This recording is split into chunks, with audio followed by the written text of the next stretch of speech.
Vous écoutez un podcast de EJR Radio, la radio pour tous.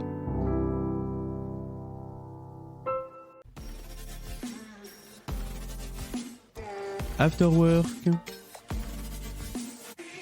le grand témoin du jour.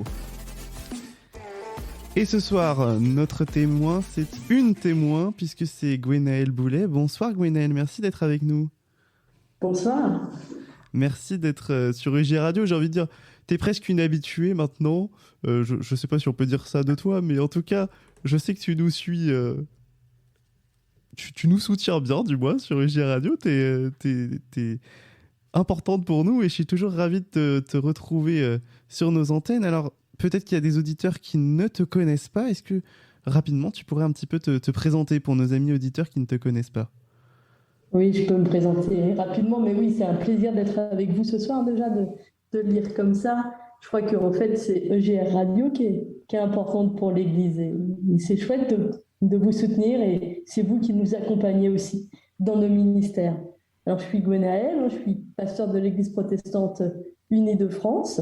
Voilà, je crois qu'on peut dire que je suis tombée dans l'Église quand j'étais toute petite. Voilà, je suis un peu tombée dans cette marmite-là de potions magiques, on va dire, qu'est l'Église, dans une famille de l'Action catholique ouvrière. Voilà, donc mes premiers souvenirs d'Église, moi, c'est des rires, des sourires, des jeux, une Bible ouverte sur un coin de table.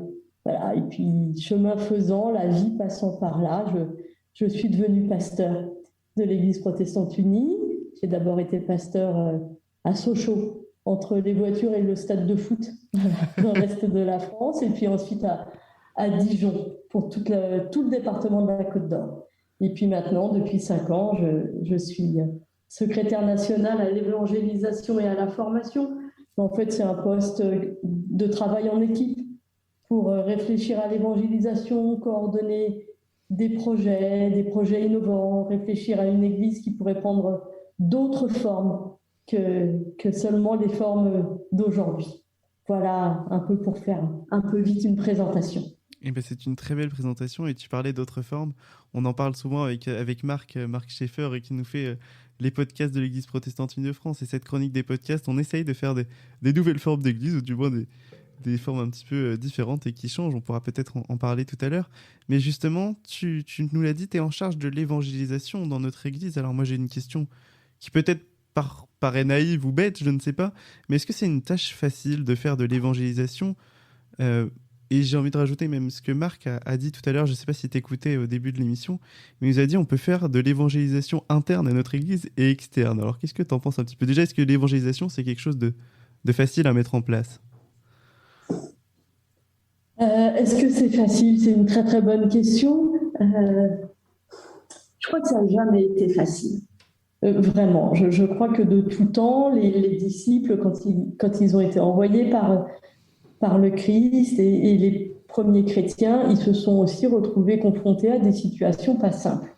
Donc c'est jamais simple en soi d'aller à la rencontre des personnes et de partager une bonne nouvelle qui nous fait vivre, mais qui quand même va à contre-courant du monde, d'autres manières de penser, d'autres manières de construire des sociétés. Donc je crois que ça n'a jamais été simple et en même temps, si on se rattache à notre essentiel et si on se dit que l'évangile, c'est pour nous une parole vivante, que c'est quelque chose qui vraiment compte, nous transforme, est moteur de notre propre vie personnelle, alors quelque part, j'ai envie de dire, ça rayonne, ça sort de nous aussi, même des fois sans qu'on s'en rende vraiment compte. Alors, ça peut être facile dans un contexte qui n'est jamais simple. Voilà, c'est un peu une réponse de Normand que je fais. C'est pas parce que tu vis en Normandie, Jonas. C'est ce que j'allais dire, ça tombe bien. Voilà, c'est pas simple de faire les premiers pas et d'oser dire. Et en même temps, une fois qu'on a commencé, c'est pas très compliqué. Voilà. Et oui, il y a de l'évangélisation en interne et en externe, parce qu'en fait, on est toujours à devoir réentendre cette parole de vie pour nous. Et c'est vrai pour nous personnellement, c'est vrai pour nous en Église. Donc oui, en interne, on a besoin de se redire ce qui est l'essentiel pour nous, ce qui est vraiment important. Euh, et puis peut-être des fois de laisser un peu de côté des questions de fonctionnement ou de structure qui sont importantes. C'est important d'avoir des cadres, hein. Mais en même temps, ça ne peut pas être l'alpha et l'oméga de l'Église. L'alpha et l'oméga de la vie d'un croyant et de la vie de l'Église, c'est le Christ, quoi. C'est pas le reste.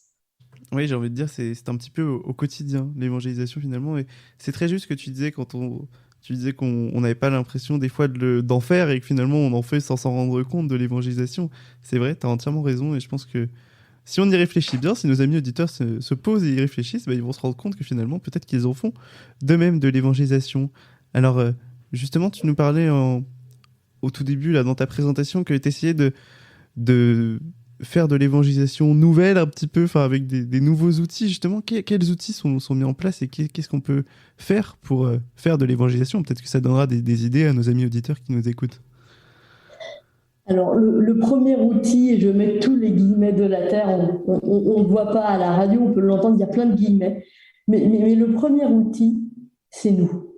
Le premier outil, c'est les croyants et les croyantes. Et vraiment, je crois que c'est important de le dire, parce qu'on peut mettre en place plein de choses s'il n'y a pas de chrétiens et de chrétiennes pour porter tout ça, et pour dire leur foi, et pour aller à la rencontre. Il y a rien, quoi. Le premier truc, c'est ça, c'est nous, c'est les relations qu'on peut créer. Après, c'est un état d'esprit de se dire que tout n'est pas abouti et il y a toujours des nouvelles rencontres qui sont possibles. Il y a toujours des nouveaux langages qu'on peut inventer pour témoigner de notre foi. Alors aujourd'hui, on met en place un certain nombre de choses où ça va être pour nous essentiellement de travailler le témoignage des personnes dans l'Église, de leur apprendre à dire leur relation à Dieu. Voilà, c'est pas simple, hein, on n'est pas très habitué à ça. Et en même temps, c'est très important de partager un verset biblique, euh, de dire, moi, si j'avais une chose à te dire de ma foi, ça serait celle-là. Euh, D'oser susciter des discussions avec des collègues, avec des personnes de sa famille autour de Dieu, autour de ce qu'on vit en Église. Alors, on a un certain nombre, nous, on peut dire, oui, d'animations pour permettre ça, pour mettre les personnes en confiance, pour qu'elles osent dire, en fait, ce qui les fait vivre. C'est vrai pour les personnes, puis c'est vrai pour nos églises. On a aussi un certain nombre d'animations pour que les communautés, les églises locales, les paroisses, réfléchissent vraiment à ce qu'elles ont envie de dire dans le contexte dans lequel elles sont et qu'elles réfléchissent vraiment à qui elles ont envie de le dire. Parce que c'est pas la même chose quand on habite en pleine campagne ou qu'on habite en grande ville. C'est pas les mêmes personnes, c'est pas les mêmes contextes. Voilà. Quand il n'y a pas de jeunes à 300 km à la ronde, alors j'exagère, il y en a toujours à 300 km à la ronde, mais quand il n'y en a pas énormément tout autour d'un lieu, c'est pas vers eux qu'il faut se tourner en premier, mais c'est peut-être vers d'autres types de personnes, vers une autre population. En revanche, il y a des contextes où il y a des personnes qui arrivent régulièrement dans nos églises locales. Voilà. Comment on leur parle à elles, ça aussi, on a besoin de mettre en place un certain nombre d'animations autour de ça. Et puis, comment est-ce qu'on va aller parler à des personnes qui sont très loin de l'église et qui peut-être ne viendront jamais. Donc, c'est tout ça qu'on réfléchit. Et c'est des outils comme ça qu'on met en place. Alors, c'est très différent d'un endroit à un autre, ce qui fait qu'à chaque fois, on construit sur pièce avec les personnes du lieu, ce qu'elles ont envie de dire, ce qu'elles ont à dire, là où Dieu les appelle, avec quelle rencontre. Voilà. Alors, on a un certain nombre d'outils comme ça qu'on fait tourner de paroisse en paroisse quand on nous appelle et quand on rencontre nous les personnes. Mais la première chose vraiment, c'est nous. Nous par nos paroles, nous par nos actes, nous par la droiture de nos vies, j'ai envie de dire. Voilà, ce chemin où on suit le Christ et où on essaye d'être raccord du début à la fin, même si on n'y arrive pas tout le temps. Mais justement, dans ce que tu dis, et tu l'as dit tout à l'heure, il faut oser. Oser, justement, des fois, c'est pas simple. Alors, encore plus, j'ai envie de dire, même quand on est jeune, moi je suis jeune, des fois on n'ose pas parler de sa foi ou même avec d'autres jeunes, mais je pense que c'est pareil pour tout le monde. Il faut oser en parler, mais est-ce que justement tu penses que on n'ose pas parce qu'on a peur? On n'ose pas évangéliser parce que c'est pas, je sais pas si c'est un problème de culture ou si c'est qu'on n'ose pas en parler. Je sais pas un petit peu, qu'est-ce que t'en penses? Pourquoi on n'ose pas, en fait, faire de l'évangélisation? Est-ce que c'est le terme évangélisation qui fait peur, peut-être? Je ne sais pas. Alors, le terme en lui-même, il a fait peur, il commence à faire un peu moins peur, mais c'est vrai que longtemps, quand on a parlé d'évangélisation, on nous voyait avec un casque colonial sur la tête, aller convertir des personnes presque de force. Ça, c'est pas de l'évangélisation. Quand les personnes n'ont pas le choix, c'est pas de l'évangélisation. Et puis aussi parce que, de manière plus proche dans le temps, on s'est dit, ah bah oui, mais ça fait écho à des courants qui ne sont pas de notre Église, voilà, et on ne s'y retrouve pas. Aujourd'hui, le terme commence à faire un peu moins peur. Alors, ce qui est vrai, c'est que ça fait appel à quelque chose d'intime, l'évangélisation. Et donc, dévoiler une part de son intime avec Dieu, c'est pas très très simple. Voilà. Donc, il faut passer ce pas-là. Donc, il y a ça dans les freins. Il y a effectivement la peur de se dire comment ça va être reçu. Parce qu'il ne faut pas se cacher, on a quand même souvent, pas forcément envie de plaire, mais envie d'être accueilli quand on a quelque chose à offrir. Et du coup, on a souvent peur et on se dit, ouais, mais ça va être reçu n'importe comment, surtout dans une culture où on n'y connaît plus rien en termes de religion de manière très globale, où tout le monde bricole une spiritualité. Moi, je vais arriver avec ma foi chrétienne, et puis dans un contexte où en plus il y a eu des scandales dans les églises, ça ne nous aide pas vraiment. C'est vrai, il y a ça aussi. Et puis il y a l'histoire. Et il y a l'histoire qui fait que pour nous, protestants, luthériens et réformés, c'était un peu pour vivre heureux, vivons cachés. Voilà, donc on vivait entre nous, on ne se montrait pas trop. Et puis, plus récemment, c'est 70 dernières années, on peut dire, ou 100 dernières années, on s'était dit que c'était notre engagement social qui allait témoigner pour nous, et notre engagement sociétal. Alors, ça marche, mais ça ne suffit plus. Et on a un peu laissé tomber au nom du Christ, le pourquoi on le faisait, on a oublié de le dire. Il y a un peu tout ça qui fait que c'est compliqué. C'est une part d'intime, une part de comment est-ce qu'on va être accueilli. Donc là, il faut qu'on apprenne à lâcher prise. Hein. Une part de on ne nous a jamais appris à le faire. Voilà, et ça, effectivement, il faut qu'on s'autorise déjà entre nous à se dire ce qui nous fait vivre, quel est le bout de la Bible là qui nous parle le plus. Ne serait-ce que ça, c'est déjà essentiel.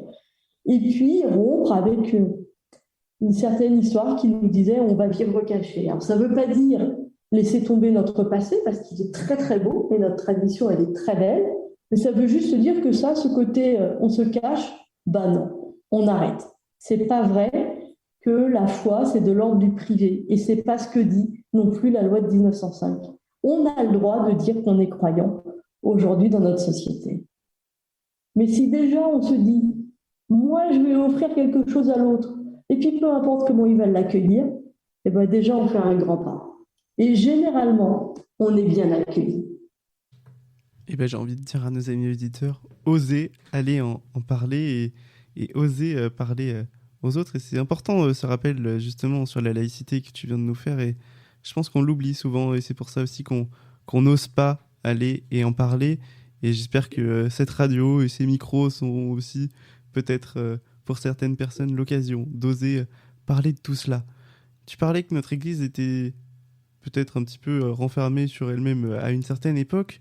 Justement, il y a un mois, il y a eu le synode national à Mazamet. On en a beaucoup parlé sur UJR Radio et avec les podcasts de l'Église protestante unie. Le thème était les ministères et les missions de l'Église. Toi qui étais à ce synode, qu'est-ce qu'en est ressorti? Et puis, est-ce que l'évangélisation est une priorité, ou est-ce que tu dirais que c'est une mission pour notre Église? Mais c'est le cœur de la vie de l'Église. Le cœur de la vie de l'Église, c'est d'être en mission. C'est de porter un message. C'est rien d'autre. Le reste, pour le coup, le reste, c'est des outils, c'est des moyens qu'on se donne. Mais ce qui nous fait vivre, c'est la mission, c'est l'évangélisation. Et c'est vrai qu'il y a un mois à Mazamet, le synode national a voté un texte, une charte en fait pour une église de témoins, et qui redit explicitement que la mission c'est le cœur de notre vie, et que on peut s'autoriser à créer, qu'on peut s'autoriser à inventer d'autres choses, qu'on a plein de choses qui sont superbes dans notre Église. Voilà, on a des belles communautés, on a des beaux ministères, on a des personnes qui sont engagées, qui sont extraordinaires. Et ben, on peut, à partir de tout ça, développer plein d'autres choses et toujours adapter notre langage, notre manière de faire au monde d'aujourd'hui. Parce que les évolutions, elles sont réelles. Alors voilà, le synode, il s'est donné une charte. Je vais juste vous lire les 4 grandes têtes de chapitres pour donner un avant-goût de ce qu'il y a dans cette charte qui est un peu un texte fondateur pour nous, pour plusieurs années maintenant. Voilà. Ce texte, il nous dit « En communion avec les chrétiens et les chrétiennes de tous les temps et de tous les lieux, émerveillons-nous de l'amour de Dieu pour le monde et pour chacun. Allons vers les autres, ouvrons-nous à l'accueil, faisons de la mission de l'Église notre joie et ayons confiance en la puissance de l'Esprit Saint. » Voilà, on a voté un texte qui dit ça, qui le décline en plein de manières un peu différentes, qui précise les choses, mais qui dit allez go, quoi. On a quelque chose à porter de beau pour le monde, et ben on va y aller.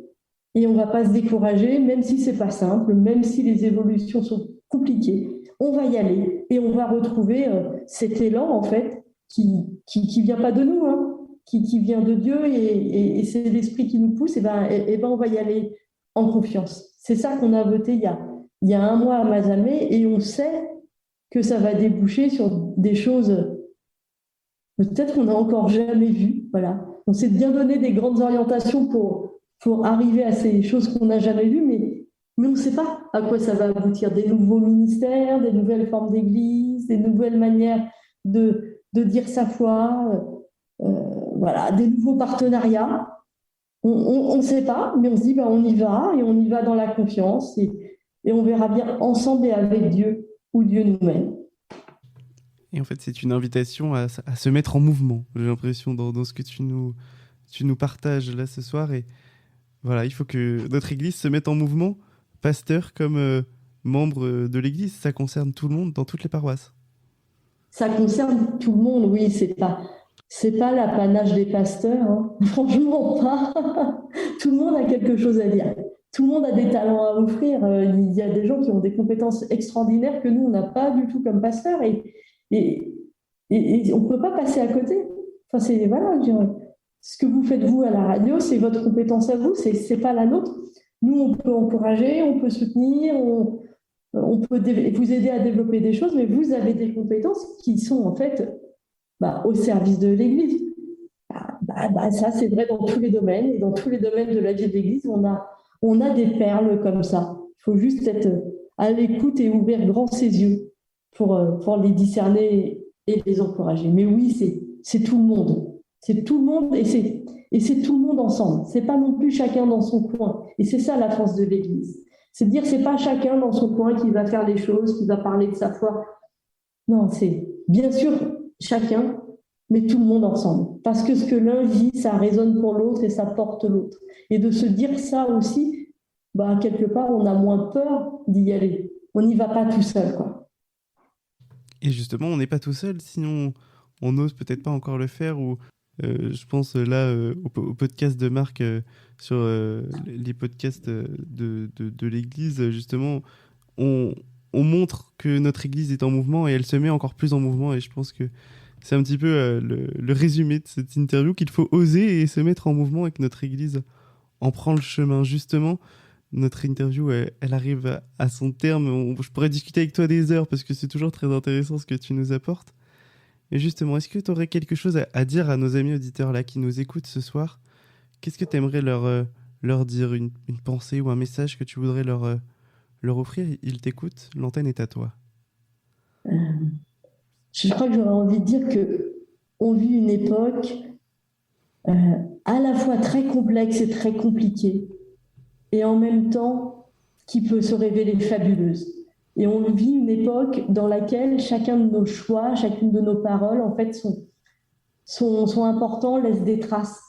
Et je crois que j'ai envie de dire que, en fait, je suis très admirative des jeunes d'aujourd'hui, vraiment, et des engagements qui sont les vôtres, et et de votre liberté de prise de parole, que ça soit autour de l'écologie, que ça soit autour des faits de société. Voilà, je trouve que vous avez une liberté de parole, une justesse de parole qui est extraordinaire. Et moi, j'ai juste envie de vous dire, continuez à oser, en fait, parce que vous nous faites sacrément bouger.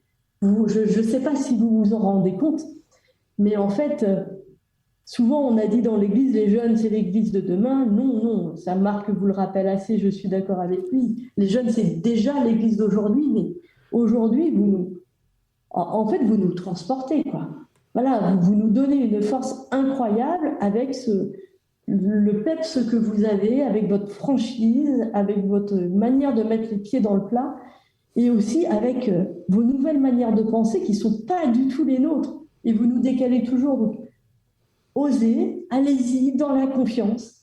Et si c'est difficile, et si vous avez envie de baisser les bras, peut-être rappelez-vous juste, vous n'êtes pas tout seul. Il y a des frères et il y a des sœurs.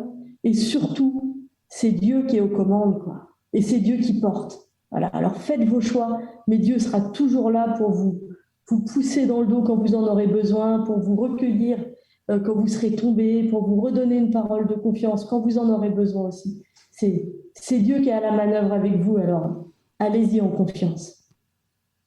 Eh bien, merci pour ces paroles d'encouragement et justement, allons-y. Je propose à nos amis auditeurs de se lever et de partir en chemin.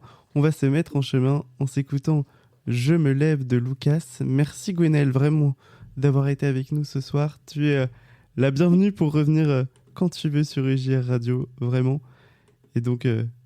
Merci à vous. Retrouvez After Work du lundi au jeudi en direct de 16h30 à 19h sur EJR Radio durant l'intégralité du mois de juillet avec Jonas. Vous n'avez pas pu vivre ou vous souhaitez réécouter un passage d'After Work? Aucun problème, tout est disponible en podcast sur toutes vos plateformes préférées dès le lendemain.